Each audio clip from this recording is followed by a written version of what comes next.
नमस्कार सांग मैंने आपण मैंने जानिथिबे जे इंडिया रे 5G लॉन्च हो जाए किंतु मूल कथा है यह आम सहर कि आम गाँ गली रे केबे आसीबो।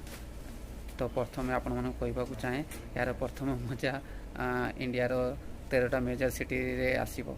जेमिति से मेजर सिटी गुड़िक है गांधीनगर, जामनगर, चंडीगढ़, दिल्ली, मुंबई, चेन्नई, कोलकाता। तापर 2023 पर्यंत यह 1000 रु अधिक मेजर सिटी रे आसीबो। तो आ 2024 पर्यंत ये पूरा इंडिया रे गाँ गहली रे प्रत्येक जगह रे आसीबो। यार प्राइज ये है 4G टारू सेते अधिक रहिबो नाही, सिमिलर 4G भलिया ता प्राइज रहिबो। आउ यार स्पीड 4G अपेक्षा 10 गुणा अधिक रहिबो।